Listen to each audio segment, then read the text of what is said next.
We're going to kick it off because we have a full agenda. So we are going to start on the east side of the Cascades with Forest Health in Oregon. Our first presenter is Robbie Flowers with the U.S. Forest Service. Robbie is the area forest entomologist for the USDA Forest Service Forest Health Protection in Central Oregon Service Center. He specializes in technical assistance for insects that impact forests and has experience in forest health surveys, monitoring, and management of native and non-native pest species. He has worked in Central Oregon for 8 years and held previous positions at the regional office in Portland and as the state entomologist for the Oregon Department of Forestry. Robbie is going to be talking about forest insects and elevated fur mortality in Eastern Oregon. Robbie, take it away. All right. Good morning, everyone. Thank you very much, Margaret, Julie, and Dave for the invitation today. We'll get started here. Let's see. See, is that coming through okay? Do the display settings. Okay, gotcha. There we go. How about that? Perfect. Okay, great. All right, so we'll jump right in. I know we have a lot to cover today, so yeah, I'll stay on time. But this will be sort of one of two presentations. We're going to be focused on forest insects and diseases, kind of on the east side of the Cascades. And so, just wanted to quickly do some introductions in terms of who we are and what we do. So, as Mark mentioned, we're part of Forest Health Protection here in the Northwest. And so there are 5 service centers. And so I'll really be focused on my service center, Central Oregon, which is kind of shown here on the graphic, as well as the Blue Mountains. So we'll just be talking more about the east side. We heard a lot about some west side insects and some non-natives. We'll be talking a lot about our sort of native insects today.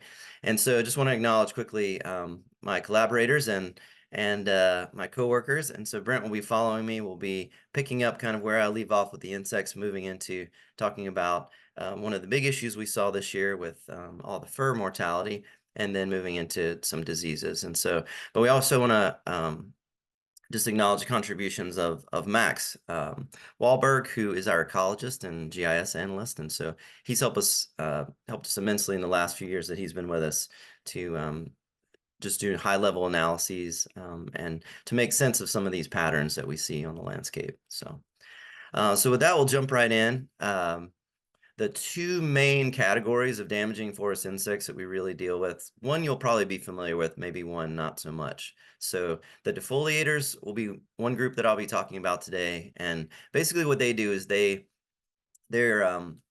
consuming the leaves, the needles, the buds. So these tend to be highly visible insects, and I'll show you some photos of those later. But for the most part, they're really just reducing the tree's capacity to grow. And so we don't usually describe these as tree killers. They're usually just a stress agent, but they can increase the susceptibility to other agents. And one of those major agents that come in after sometimes when we see these defoliator outbreaks are the bark beetles. And so you probably heard of these when people talk about forest insects. That's usually one thing that people will mention, just that they have heard. It's like, have you heard of any forest insects? People say, I know what a bark beetle is. So we'll talk a little bit about some of the major bark beetles on the east side, but they kind of function in 2 ways. So the adults, as you can see here, this is a picture of the inner bark. They're feeding on the inner bark, so they're sort of destroying the phloem, the nutrient carrying capacity of the tree. And then they're also introducing these stain fungi. And so those are going in, plugging up the xylem, basically shutting the water down. So it's kind of this 1-2 punch. And so in a short period of time, they're able to, even with a small number of attacks, in some cases, they can kill trees. And so they go from both of these groups of insects can kind of go from these native background levels to these outbreak levels or just these rapid increases. And so sometimes that can affect large areas. Some of the defoliators that you've probably seen if you've spent any time in Central Oregon, this one was active. I think when I spoke in 2022, this was just kind of in its last stages there, but the Pandora moth And you can see some of the life stages here. So the adults with the eggs. The one to the kind of to your top right is the one I always get questions on. So when they first emerge from the soil, the caterpillars will feed on the trees. You can see the defoliation go into the soil, and then they'll emerge out of the soil and then move up onto the trees and then expand their wings out. And so a lot of times I'll get these questions about what is this sort of crazy furry caterpillar with sort of wing buds, but yeah, Pandora moth has been a frequent um, insect that we've seen in Central Oregon. Based on some dendrochronology, we know there's been about 20 outbreaks documented over the last 400 years, 500 years. And usually these occur for about 6 to 8 years. And then we do these special aerial surveys to try to detect kind of where the damage is. But because they are so highly visible, so because the caterpillars will move down off the trees, they're and in such large numbers, they just become a big public outreach kind of situation where we have to kind of explain that you have these insects that are crashing into your life and what's going on there. So this is from our last outbreak, which started in about 2016, 2017, and they alternate between it's a 2-year life cycle. So you wind up with larvae one year and then adults the next year. And so this is our local baseball stadium here in Bend that was overrun with Pandora moths a few years ago, kind of landing on people's, arms and beers and otherwise in the crowd. And then at the end of the night, they basically just brought out the leaf blowers to try to, kind of reclaim the stadium a bit. But yeah, so these kind of eruptive, and they were attracted to the lights. That's why they were kind of showing up at the stadium. But they also wind up at, lots of other places as well, anywhere that has outdoor lights. So we get a lot of questions on those. The other really common one that people have seen in the last few years on the east side are the pine sawflies. And so I don't know if you've driven like the Highway 97 corridor the last few years, but from about 2019 to 2022 is when we saw the majority of the damage, and you can see some of the defoliation at the top. So it's fairly severe in lodgepole pine. You could see it kind of on both sides of the roads as you were traveling from Bend down to the Klamath Falls area.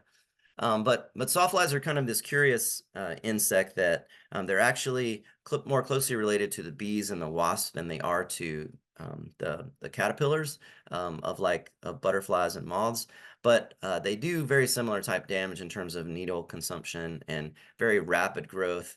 They kind of spike up into these outbreak populations that can very quickly like defoliate large areas. And so again, sort of like Pandora moth, we've seen these outbreaks have been reported, over time, usually in these, in this case, not 6 to 8 years, but more 2 to 3, 2 to 4 year kind of period. And that's kind of what we saw last time too.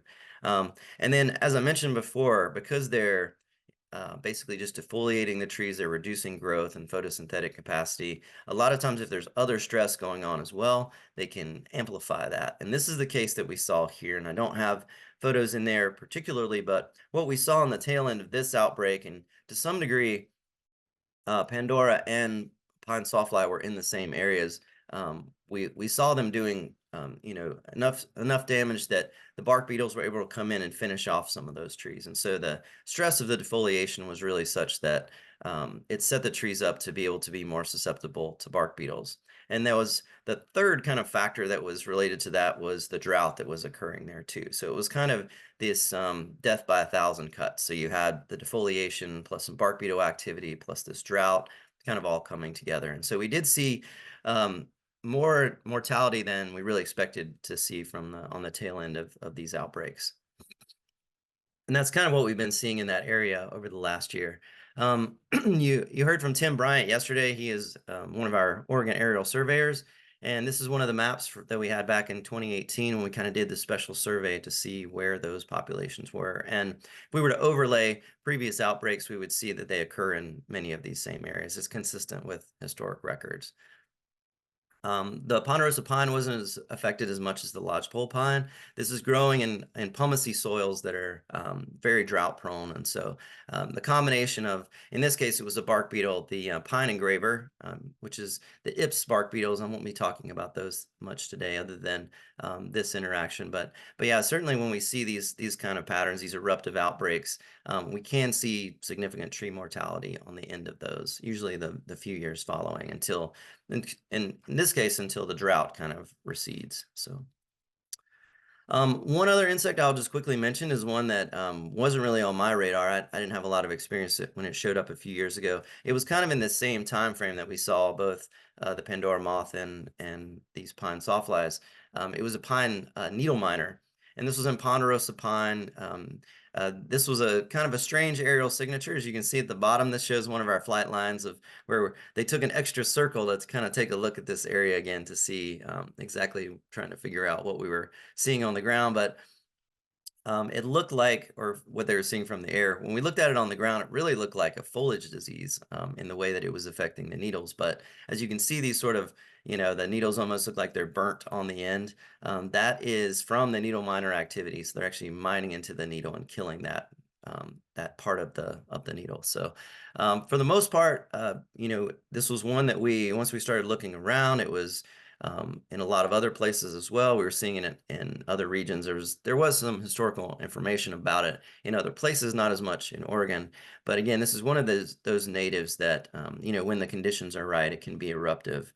But since 2021, 2022, we haven't really seen much in that area. And even though there was some sustained drought in that area, we haven't really seen the subsequent mortality that we did with Pandora moth and with pine sawflies.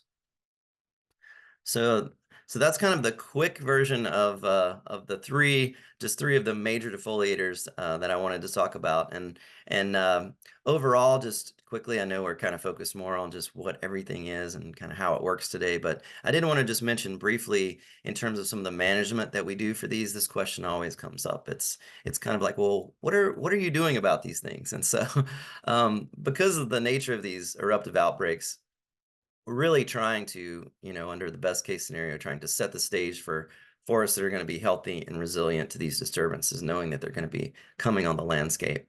And in this case, kind of in this intermittent pattern over time, every decade or so, we know we're going to have issues with one of these insects. And so for the most part, we will kind of focus on silvicultural treatments really are one of the main things. And really what this does is it kind of buys us some time. So in this case, it's shifting species composition or densities to what would be appropriate to the site, and that's taking into effect, the role of climate change as well. So trying to set sites up to be more resilient to disturbances in the future. And then allowing the natural processes to take place. So one thing that we learned during the COVID era is that viruses can really spread rapidly, and they and it depends in some cases on your exposure to other people. And in this case, it's exposure to the other larvae that are out there. And so they have these viruses that occur at low levels in the population, but once the population builds and the larvae begin to interact with one another, they quickly spread these viruses that usually will cause a collapse in the span of just a year or two. And so we tend to see this very rapid increase with the defoliators and a very rapid decline too. And there's predators and parasites and other natural agents that are involved too. But for the most part, those processes in our native insects, will take place and control those populations to a certain degree, or at least bring them back down to endemic levels in a way that we don't see with the non-natives, as we heard yesterday with some of the non-native insects. Another thing that when we're talking to our silviculturist about sort of treatments, a lot of times you want to wait till after the outbreak is kind of moved through. It's hard sometimes to really go in and do these active operations during the middle of these events because you don't always know which trees are going to survive and which trees aren't. So we really try to target those between those periods of outbreaks. And then lastly, I'll just mention the insecticide piece. I think a lot of people have this idea that once we see these things, we can just go out and spray for them. But we're very restricted with the use of aerial applications, particularly for native insects. It's very rarely used. But for non-native species, so we have had occasion in Central Oregon on the east side. It happens more in Western Oregon. But spongy moth, formerly known as a gypsy moth, they when those non-native insects are detected, they do sometimes receive these these applications from usually aerial applications or sometimes ground applications. In fact, there was even one in Corvallis a few years ago, if you remember that. But yeah, for the most part, we're just allowing these things to happen, and then trying to set the forest up for success in between those eruptive events. So that was kind of the quick high-level view of some of our major defoliators. I wanted to kind of give the same treatment to the bark beetles. This is a graphic that I like. This came from one of our Oregon Department of Agriculture artists. So thanks for the evil beetle image that kind of looming over the landscape. And as you can see in the picture on the right, it really was Beatlemania there for the period of kind of from the early 2000s, and even some of that continued, is continuing until now.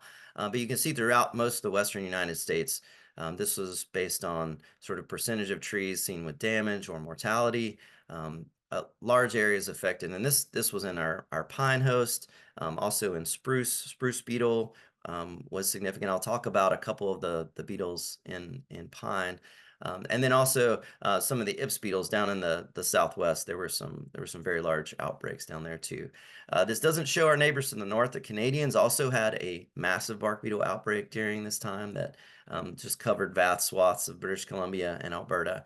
So trying to unpack exactly all the factors that were related to this, I wouldn't say they're necessarily the same across the landscape, but certainly species compositions and densities played a role in that. So just in the era of fire exclusion, having these susceptible forests based on those site conditions, and then that coupled with abiotic stress such as drought and heat events also we think are playing a role in that.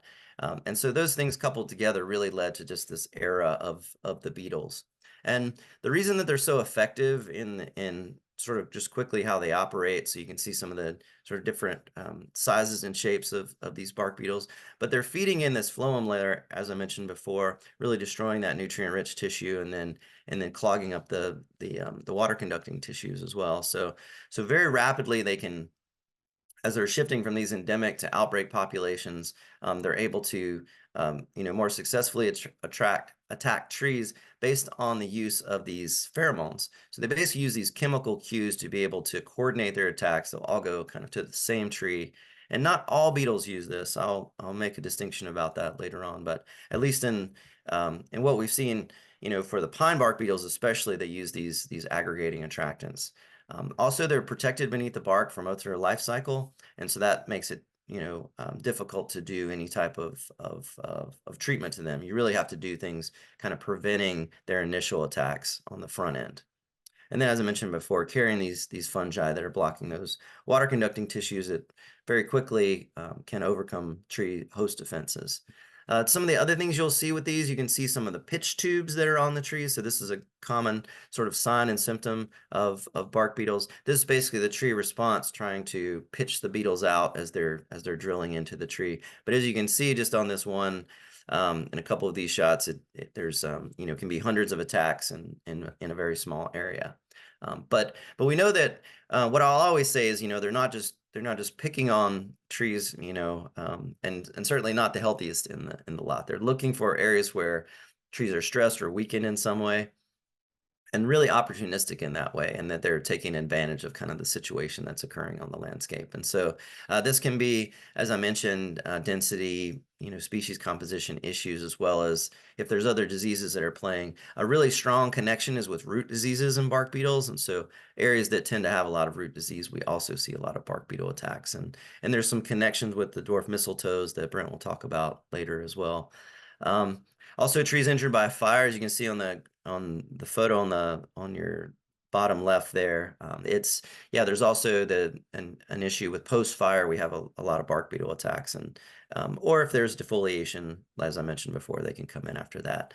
And then finally, certainly not least, the prolonged drought and abiotic stressors that we see can be a big player in the way that bark beetles inhabit the landscape.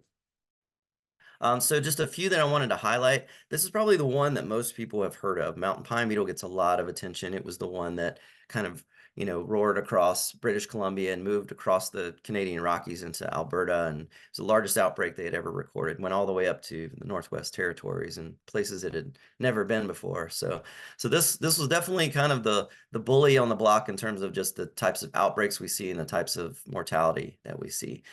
It's primarily focused in lodgepole pine, which is kind of that brick red color you can see in the photo. But they also affect the five needle pines as well. And so Western white, sugar, white bark are big five needle pines on our side of the mountains, and certainly ponderosa is also susceptible as well. It tends to be more resistant than some of the other hosts. These outbreaks can persist for up to a decade or more, and you really see a lot of mortality associated with those. In fact, the latest one we had in Eastern Oregon, which was centered just south of where I am in Bend, was around 300,000 acres that we saw of actual, significant mortality on the landscape, and and and so so yeah, when we see these outbreaks occurring, we kind of see this full cycle. And I actually probably need to add one more photo to this, but so this is kind of the early stages on the far left there, where you can kind of see it moving into host, beginning to expand. And then the center photo, really see a lot of the lodgepole pine that has been infested, and then it's moving into the ponderosa pine. One, sort of sad effect of that outbreak was that it really killed a lot of the legacy ponderosa pine that we had in that area of Central Oregon.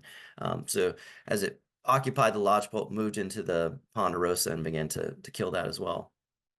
Um, and then the picture on the right is sort of the aftermath. So this is what we see on the tail end. So having, you've got basically lots of dead trees out there, and this was the area where the bootleg fire actually occurred too. So a lot of fuel for that fire was based on this bark beetle outbreak. Just a couple of other beetles I wanted to mention as well, and this ties into what Brent is going to talk about as well. But these drought specialists, Western pine beetle is one of those, and so where we see ponderosa pine dying across the landscape, especially where it's larger trees, we tend to see Western pine beetle. It tends to be the most common one that we see associated with ponderosa pine, and we've seen this elevation over the last few years, and this is associated with sort of the drought effects that we've seen.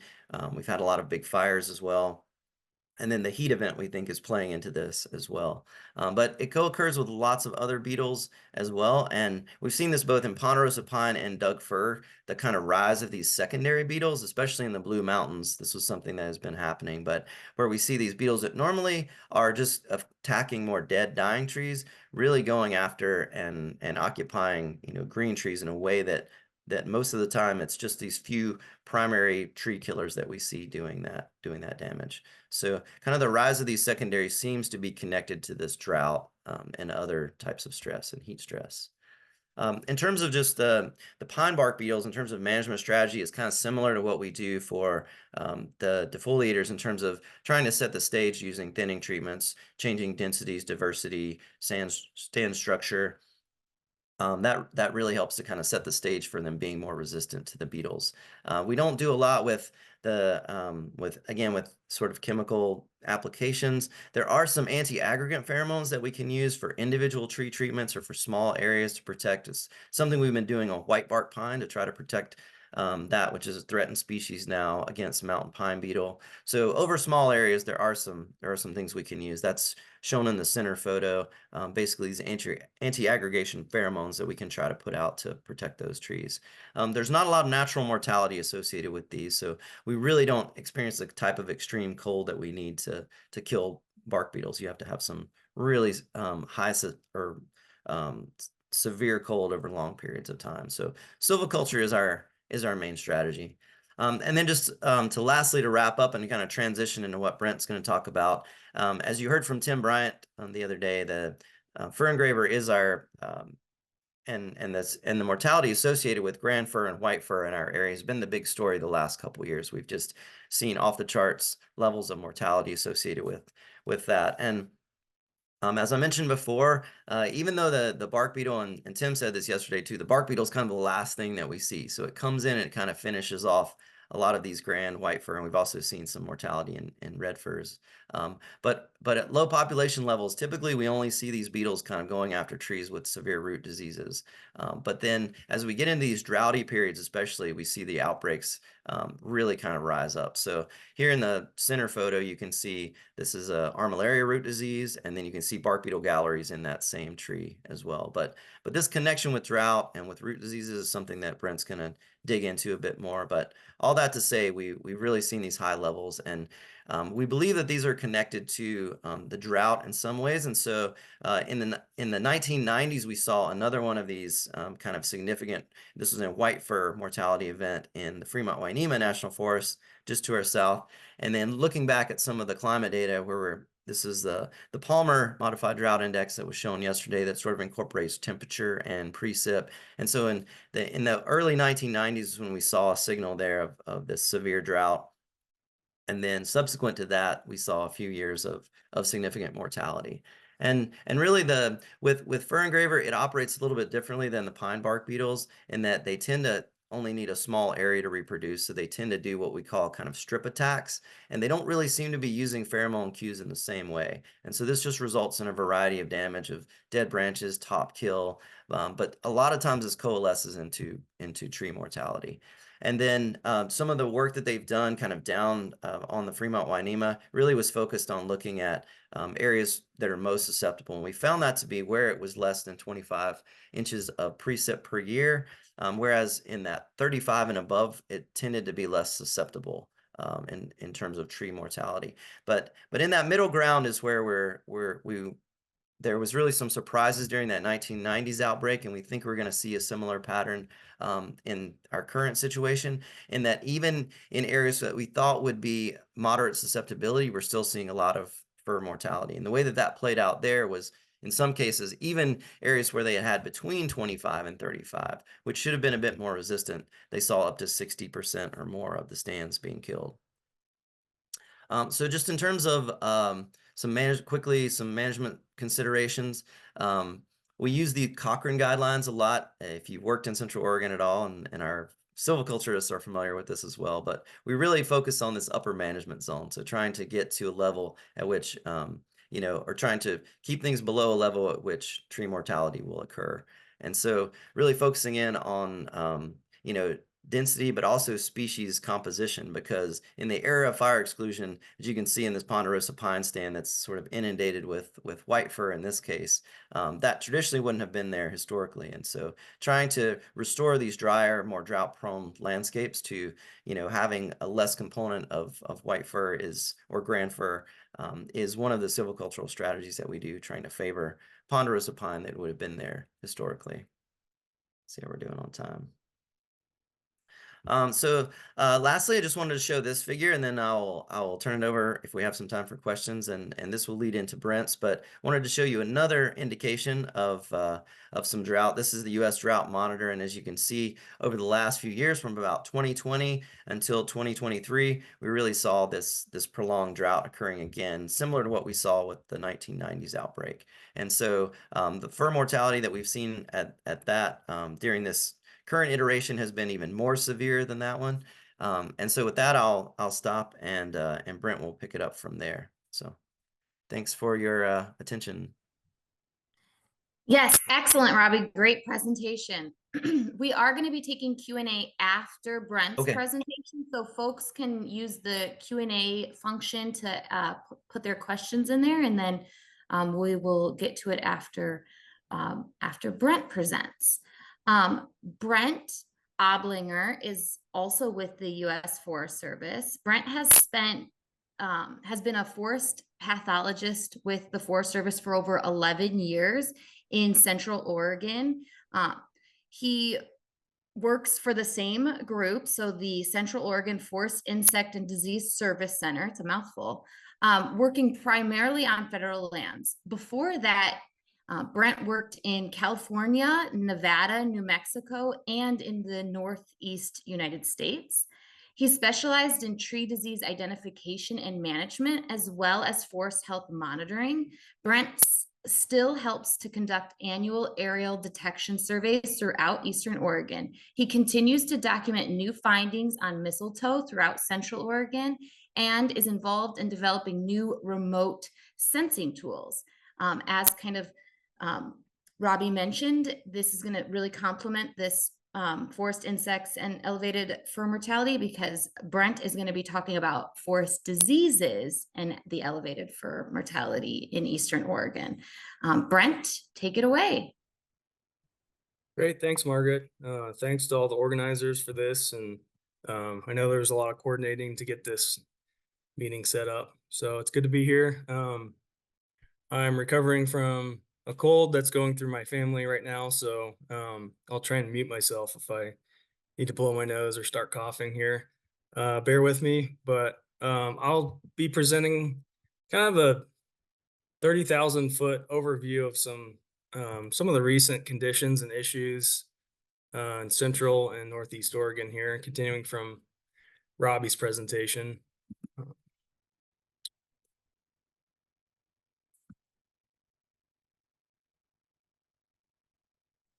Okay, so just making sure you can see my screen okay there.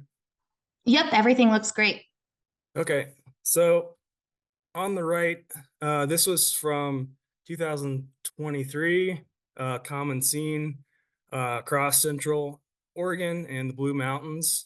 This was in the Warner Mountains on the Fremont National Forest in summer of 2023. And if you take a look in these mixed conifer stands, you'll notice a lot of red or gray dead trees, so recently killed trees, and the majority of those are white firs in this case, but pretty much across Eastern Oregon, this is a common scene where we have recent mortality, primarily confined to the true firs.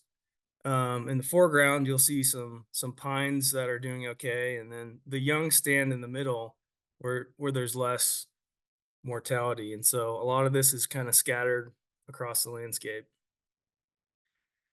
At Forest Service offices and probably state offices and other people are getting a lot more questions the last few years about all the dead trees across the forest and the dead firs that people are noticing while out recreating or otherwise. And so we've been fielding a lot of questions and helping public affairs with that. And the true fir die-off in Eastern Oregon was in the press multiple times over the last few years, and Danny DePente worked with the media on that. He's the aerial survey program manager for the Forest Service. Unfortunately, with this mortality comes some complications when it comes to timber sales, especially for this audience and people interested in the state of the state here in Oregon. In Central Oregon and the Blue Mountains, due to the large number of recently killed trees, volume estimates have been off compared to when timber sales were appraised prior to this mortality occurring. And so a lot of the volume estimates have been off recently on some forests and some ownerships where those were included as live trees. There have been a lot of hazard tree concerns as a result of these dead trees, commonly around developed sites and along roads, and maintaining ingress and egress and safe public access, is a primary management concern along roadways. And so really prioritizing road segments for hazard tree mitigation and thinking about where to do this work has come up in recent years, pretty much throughout Central Oregon and parts of Northeast Oregon.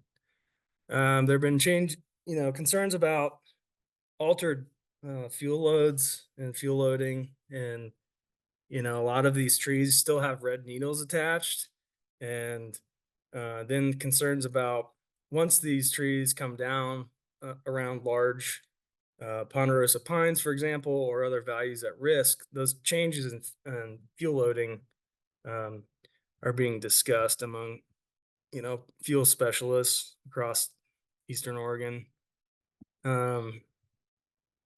So what true fir species have been most impacted so far? Like Robbie mentioned and others, probably Tim yesterday, um, grand fir and white fir and Shasta red fir really are the most impacted so far that we're seeing. We're not currently seeing large increases in mortality of Pacific silver fir or noble fir, um, or even subalpine fir as much in um, the higher precip zones. So where we have uh, higher average precipitation in the Cascades, for those other true fir species, really the ones that occur in lower precip zones. And so on the left, this is from Newberry National Volcanic Monument. And on the right, this was from the Ochiko last year. And so up above in these stands is comprised of ponderosa pine and lodgepole pine up there where we don't really see the mortality.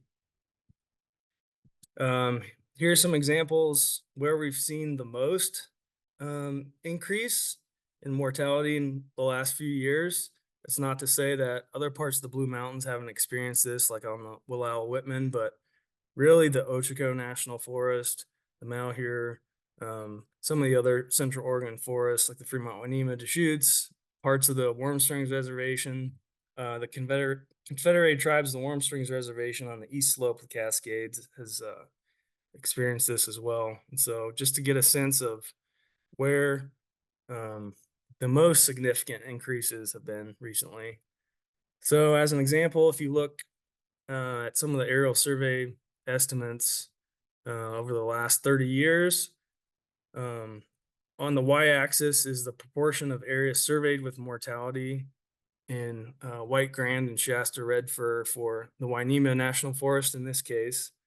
Because of smoke and other issues, sometimes not all of the forests are flown each year or surveyed each year. And so this kind of accounts for those differences when some years may not have been surveyed completely across the same area. So in 2020, during the pandemic, visual interpretation of imagery was used to sketch map where mortality was. So that's why there's an asterisk over that year. But like Robbie mentioned, in the 90s, there was a significant drought prior to that and during the early 90s. And so there was a mortality event in true fir back then in the 90s, you can see here too. But this goes through 2022. It doesn't show 23, but you can see the spike or the recent real significant increase compared to the last 30 years. This next graph shows the last 30 years or so on the Ochiko National Forest for grand fir mortality. And you can really see that significant increase in 2022 that was detected. So that's pretty striking there in that case compared to other years. So what are some of the factors that we think are involved in the recent true fir die-off? Drought, like Robbie mentioned, and we think warming definitely has contributed to drought effects. And so on the right, it shows, more extreme drought with temperature events contributing to more mortality that we can expect. Fire exclusion has led to high stand densities throughout Eastern Oregon, a lot of places, and competitive stress. And others have worked recently, like on the Deschutes, showing moisture stress where there's been fire exclusion and grand fir in particular, where we have much higher densities and some of these places where true firs wouldn't historically been this abundant due to fire suppression and fire exclusion. There's been a lot of increase in true fir present. The major insect that's contributing and killing these stress trees is fern graver, like Rob mentioned. So if you have questions about that with fern graver, feel free to ask him after this. In some places, we do think that root diseases are locally severe and contributing to stress and even killing trees in the absence of ferngraver or regardless of drought. Some of these are primary pathogens that can kill healthy trees on by themselves. And then on the east slope of the Cascades in Southwest Oregon, there's dwarf mistletoe on white and grand fir. There's a complex dwarf mistletoe and canker disease caused by canker fungi that can be pretty locally damaging. So this is a common scene in central and northeast Oregon where we have early cereal species or ponderosa pine that are fire resistant that came in over 150 years ago and got established. And then over time with fire exclusion, you've had a lot of true firs like white fir, grand fir come in that are shade tolerant and less fire resistant all around these pines in this case. So a lot of these are dying. You can see high stand densities throughout eastern Oregon. But it's not just mortality and overstory that we're seeing. We're actually seeing effects in the understory too. And in this case, here's an example of some seedlings that got established in a pretty dry plant association. So this is a ponderosa pine plant association, but there was a white fir seed source nearby, and we're starting to see drought effects in the understory some places, and even dieback we think is associated with drought on manzanita in some places. Entire hillsides will have dieback in manzanita, which is very unique. And talking to area ecologists here that have been around for a long time looking at understory shrubs. One of the most severe places that's been impacted by drought in recent years is Crook County in Central Oregon, and this is where part of the Ochco National Forest occurs. And so if you look back to 2014, really there have been multiple droughts. And most recently, this part of Oregon has experienced probably the most exceptional drought category from the U.S. Drought Monitor in terms of like the duration and the area most impacted by this exceptional category, which is very unique. And so again, since 2020 until present, I mean, that's the most recent drought, but there have been multiple droughts then compared to say back to 2000 shown in this graph. If we look at a physics-based drought index, like the standardized precip evapotranspiration index, this incorporates measures of precip and estimates of evapotranspiration. And so how does the recent drought really compare back to estimates historically? As you can see on the right, there's one water year that was pretty off the charts. There have been this shows a multi-year drought, and then since 2000, really a lot of drier years and much fewer wet years. In the 1930s, there was a drought that was really severe, resulting in tree mortality, a die-off throughout Central Oregon. So you can kind of look at that period to compare what's going on recently. In terms of temperature, recently there has been above average temperatures. Like here, this is again from Crook County, one of the most severely impacted places.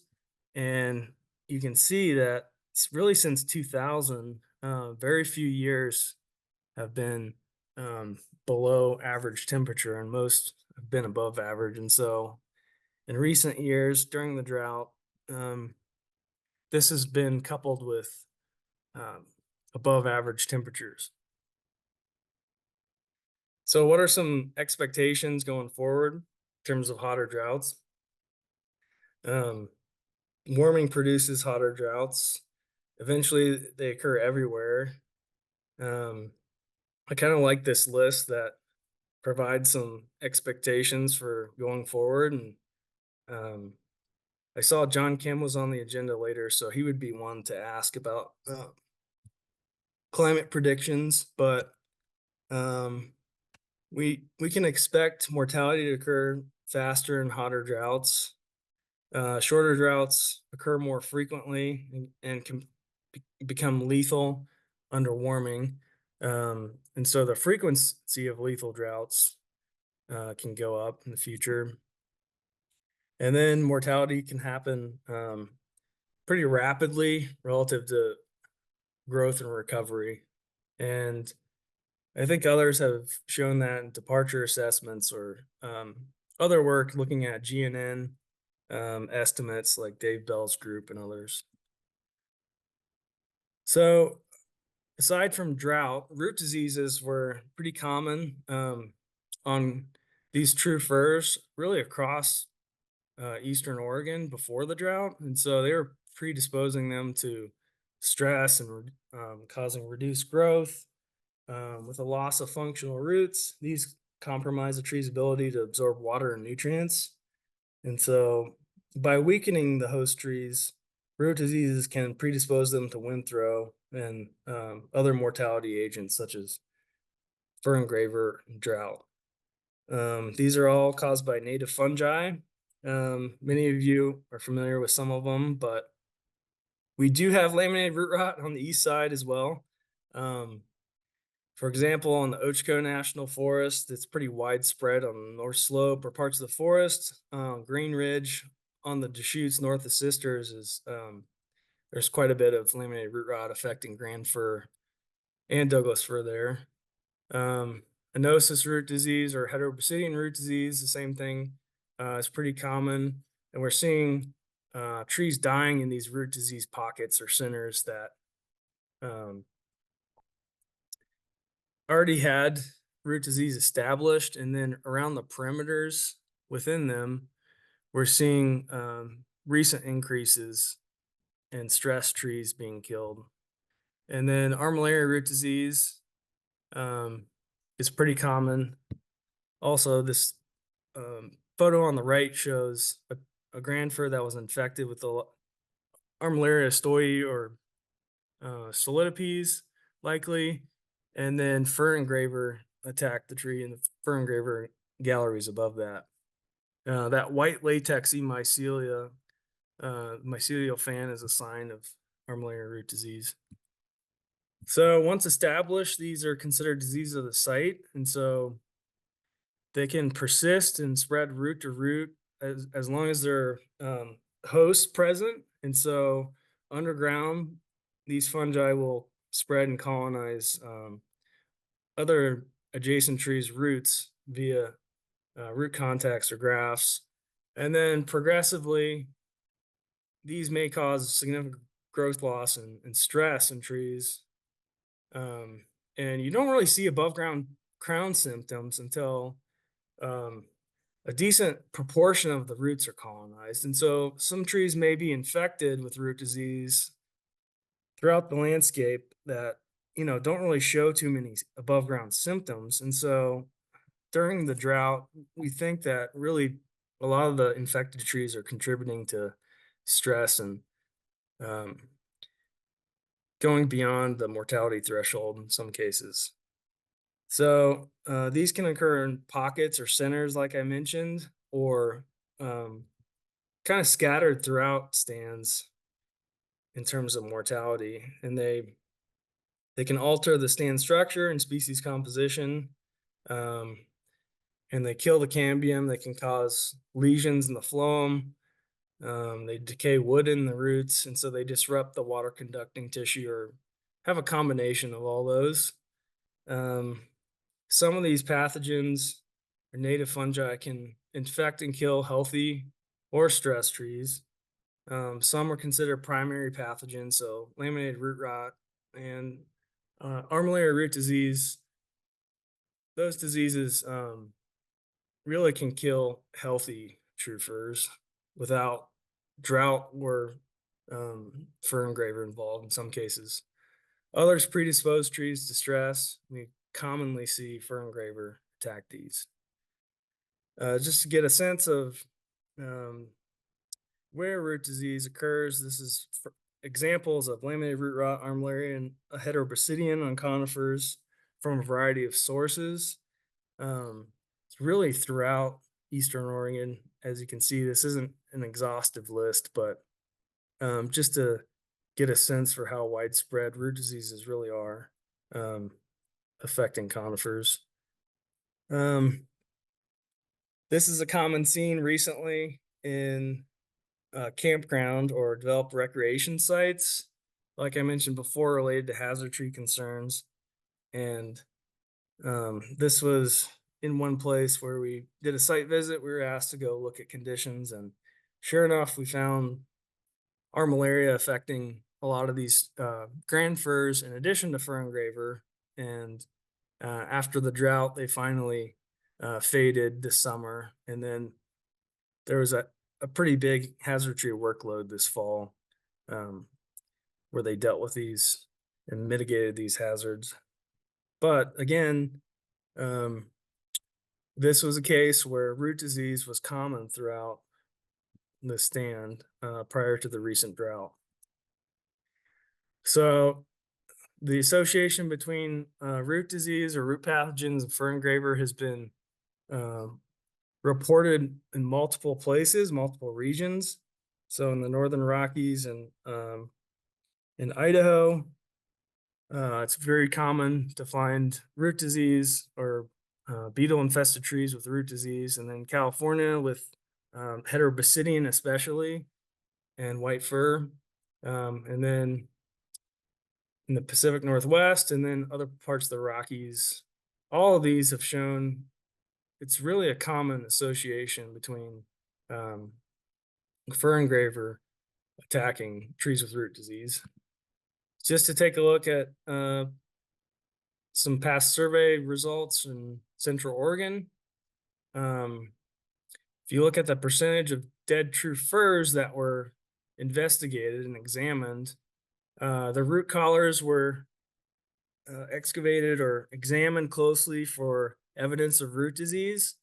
And as you can see, over 76% everywhere, 77 to 100% of the trees that were examined at different sites had both root disease present and fir engraver attacks.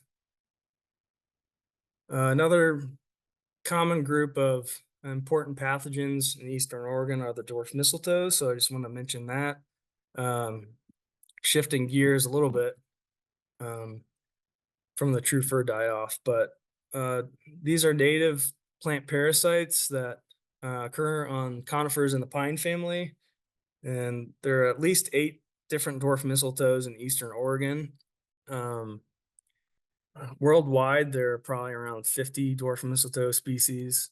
And they induce these brooms, this abnormal proliferation of branching because after infection, dormant buds become activated. And so you get this prolific abnormal branching and these brooms eventually form.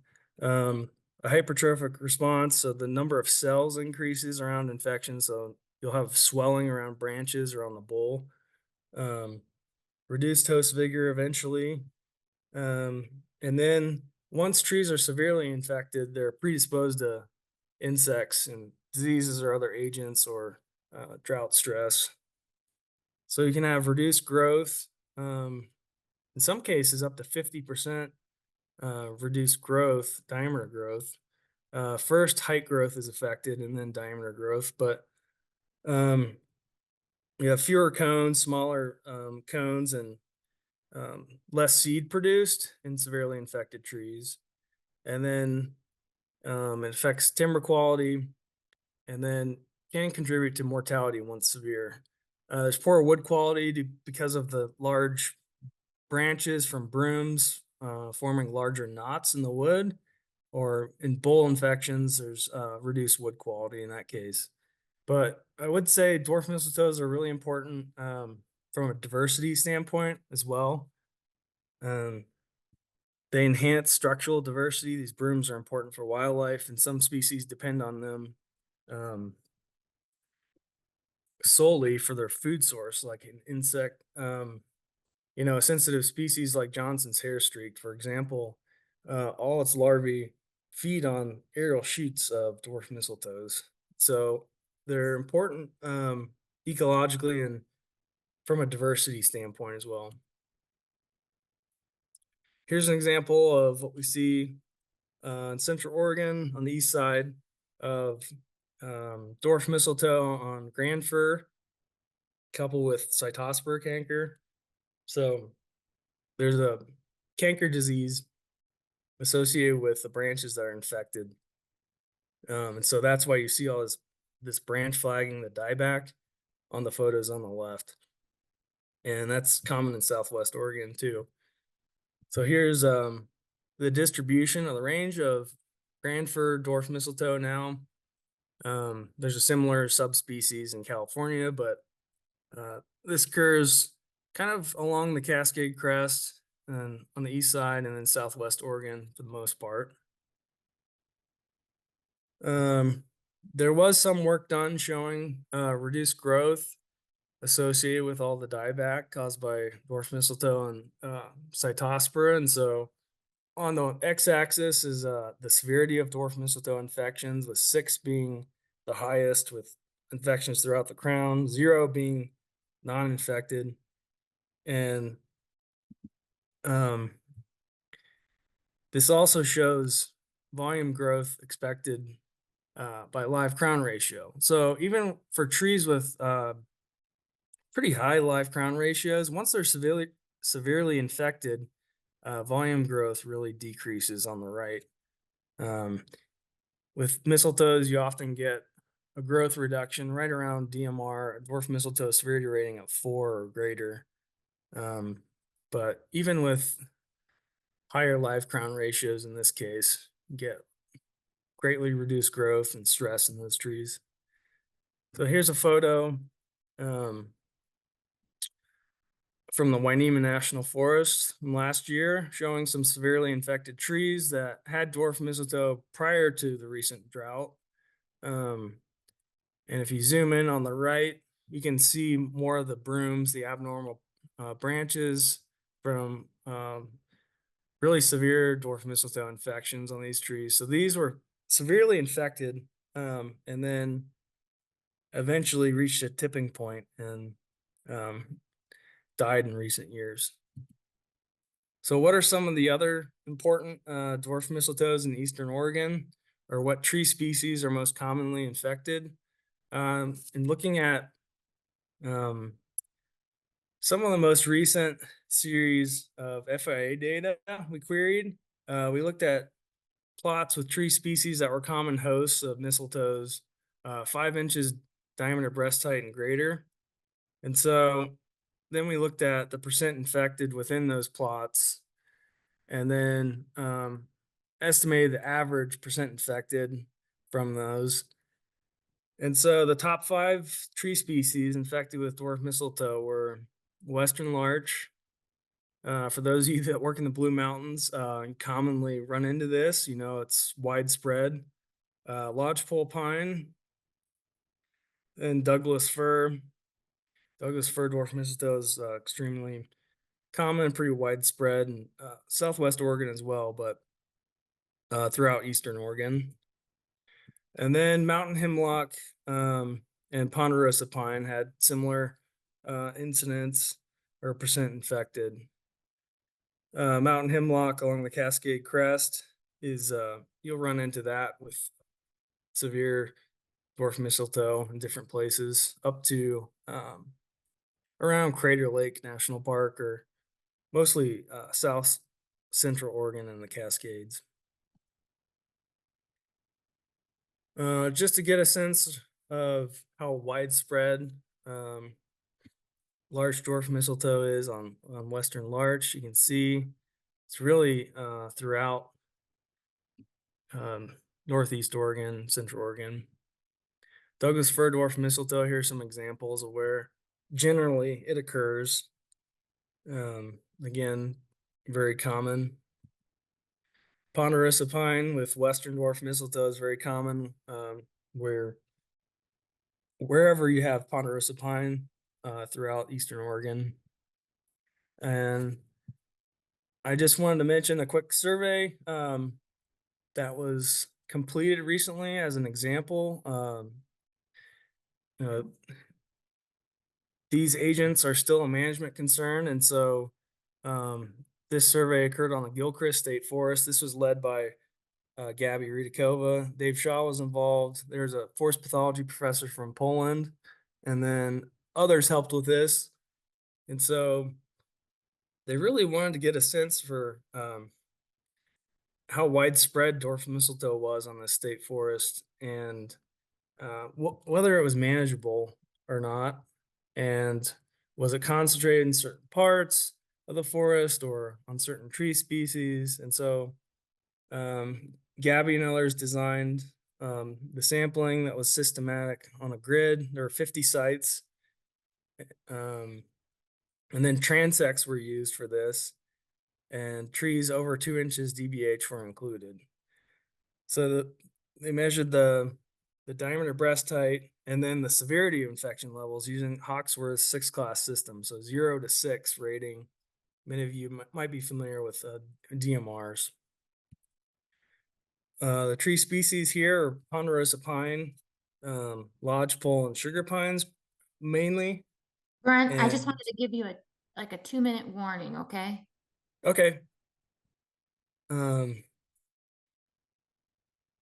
so not many other conifer species were present in this particular area, and they were heavily weighted towards smaller size classes. So you can see a description in the forest health highlights that Gabby included from 2022, but more to come on this.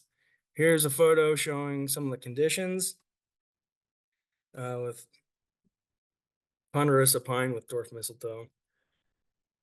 So 52% of the plots had mistletoe present. And in plots with mistletoe, approximately 20 to 25% were infected. But if you pooled all the individual trees that were measured from all plots, 18% of lodgepole and 21% of ponderosa were infected. This is lower for lodgepole compared to other parts of Central Oregon. So that was encouraging. But a lot of what we saw seemed to be related to past management history and I'm sure past fire history before that. And so the distribution abundance really is related to those two things on the forest. There were higher DMRs, higher severity was more common on ponderosa. And as size increased for ponderosa, there was more dwarf mistletoe as well. And no dwarf mistletoe is found on sugar pine. So this kind of leads into management options for favoring sugar pine where other pines are infected, or possibly considering planting them around where you might have infected overstory trees. Okay, with that, I just want to close and wrap up. But before I do that, I wanted to really acknowledge 3 people that have meant a lot to the forest health community that are retiring. And we have a lot of respect and admiration for each of these 3 people. And just want to say it's been great working with Dave Shaw, and really appreciate all his contributions to field of forest pathology and his work on mistletoes and everything else. And he's just a great guy to be around. Mike McWilliams, I've had the pleasure to work with him, who's in the Blue Mountain Service Center. He worked in Oregon for a long time, contributing to a variety of efforts, including with root diseases. And then Blakey Lockman is the regional pathologist with the Forest Service. And she is really an expert in root diseases and heterobasidian root disease. And she's just a great person to work with as well. So I really appreciate all 3 and wanted to acknowledge them. So thanks for your time. That was very sweet. So we are going to be jumping into our Q&A session. So please feel free to put your questions into the Q&A function. I have some on the chat, and Robbie, I'm actually going to put you on the spot to re-answer some, given that not everybody can see the answers that you've provided in our chat, because that might just be between like hosts and presenters. So one question we had for Robbie actually comes from Dave Shaw. Are there issues with Western pine beetle killing ponderosa pine? Should we expect more mortality?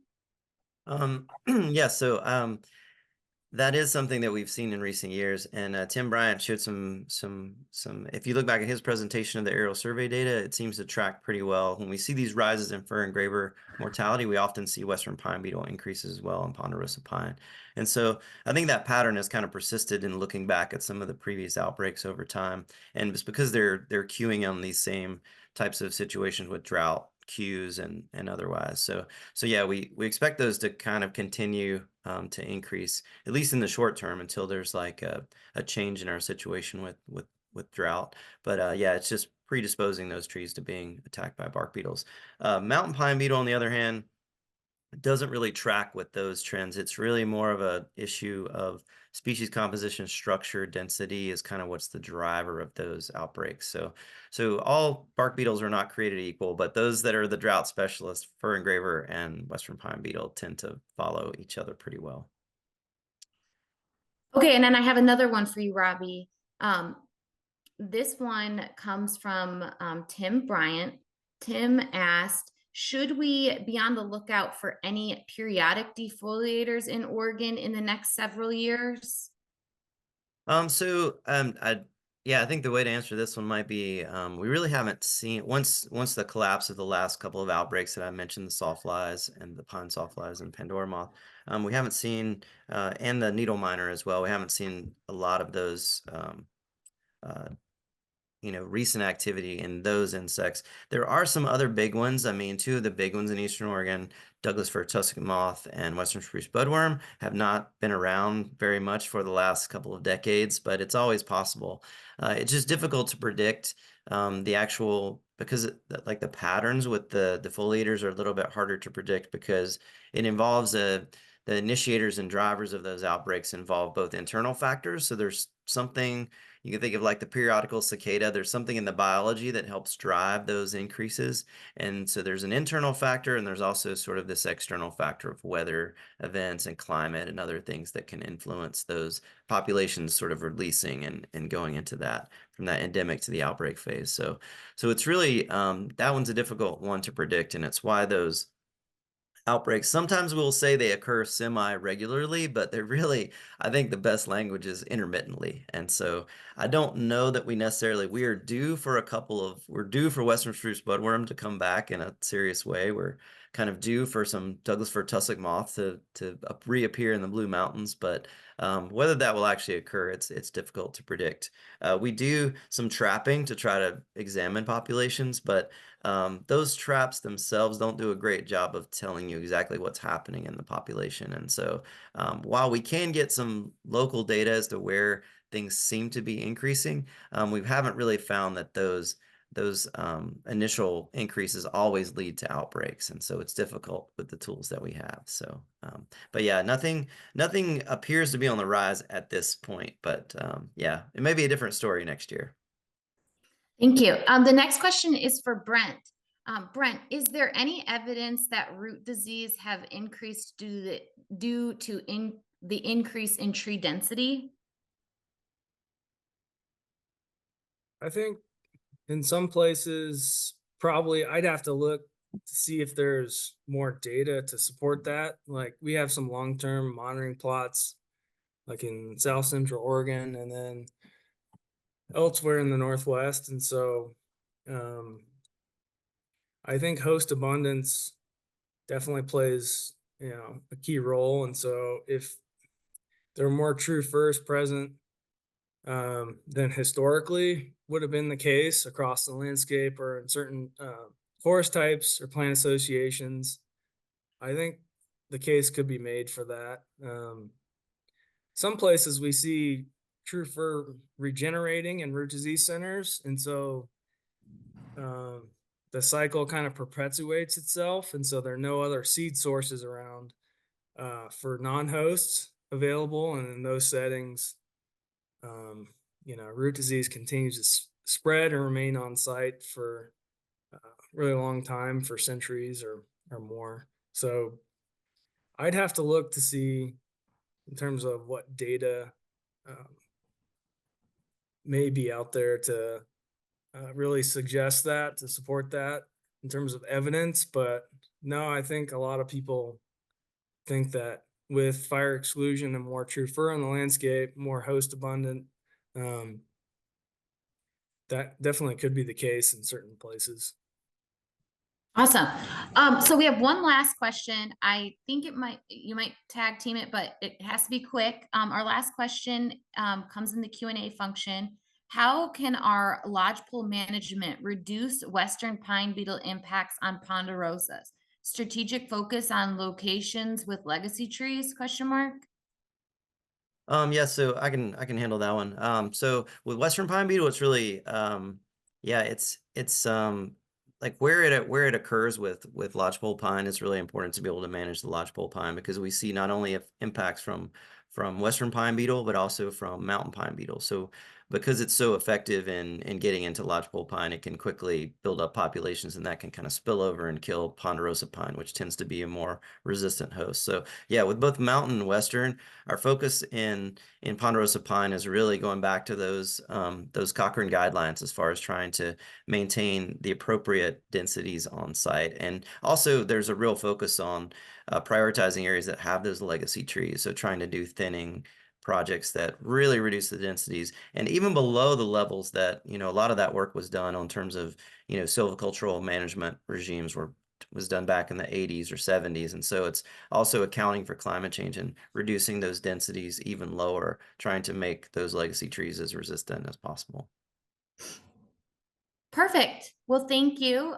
Any more questions can be put in the Q&A function, and our presenters, Brent and Robbie, can answer those last few. Thank you both so much for your presentations today.